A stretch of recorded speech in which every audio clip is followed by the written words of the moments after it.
സുഹൃത്തുക്കളെ, വഹദത്തുൽ വജൂദ് പോയി എവിടെ എത്തിയതോ? ഇബ്നു അറബി പറയാണ്, അൽ ആരിഫുൽ മുകമ്മൽ, സമ്പൂർണത നേടിയ ഒരു ആരിഫ്, ഒരു സൂഫി എന്ന് പറഞ്ഞാൽ മൻ റഅ കുല്ല മഅബൂദിൻ മജലിൽ ഹഖി, എല്ലാ ആരാധ്യ വസ്തുവിലും അള്ളാഹുവിന്റെ വെളിപാട് കാണണം. യുഅബദു ഫീ, അതിലൂടെയാണ് അള്ളാഹു ആരാധിക്കപ്പെടുന്നത്.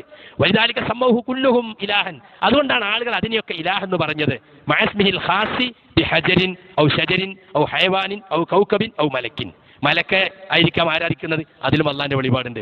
ചിലപ്പോൾ നക്ഷത്ര ഗ്രഹങ്ങളോ ആയിരിക്കാം, അതിലും അള്ളാന്റെ വെളിപാടുണ്ട്. ചിലപ്പോൾ മൃഗങ്ങളായിരിക്കാം, മരമായിരിക്കാം, കല്ലായിരിക്കാം, പക്ഷെ എല്ലാത്തിനും അള്ളാഹിനുണ്ട്. എങ്ങനെയുണ്ട്? നക്ഷത്രത്തെ പൂജിച്ച സ്വാബി മതക്കാർ, ഈസാ നബി ആരാധിച്ച ക്രിസ്തീയ മതക്കാർ, പശുക്കുട്ടിയെ പൂജിച്ച യഹൂദ മതക്കാർ, വിഗ്രഹത്തെ പൂജിച്ച അബൂജഹൽ, എല്ലാവരും വാസ്തവത്തിൽ ആരാധിച്ച അള്ളാഹനെ തന്നെയാണ്. അതെല്ലാം അള്ളാഹുവിന്റെ അംശമാണ്.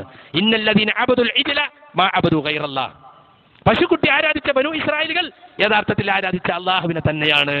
ബിംബാരാധന സത്യമാണെന്നാ പറയുന്നത്.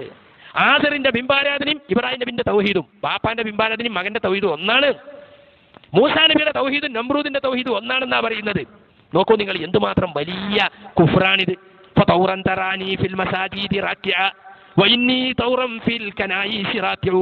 ചിലപ്പോൾ മുസ്ലിം പള്ളികൾ റുക്കൂ ചെയ്യുന്നവനായി നിനക്ക് കാണാം, പിന്നെ കുറെ കഴിഞ്ഞാൽ ക്രിസ്ത്യൻ കനീസകളിൽ നിരങ്ങുന്നവനായി എന്നെ കാണാം.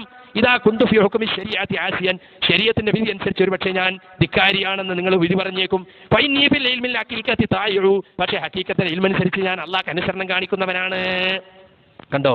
ഇതുകൊണ്ടാ ഇബ്നു അറബി കാഫിറാണ്. ഇതൊക്കെ ഇബ്നു അറബി പറഞ്ഞതാ.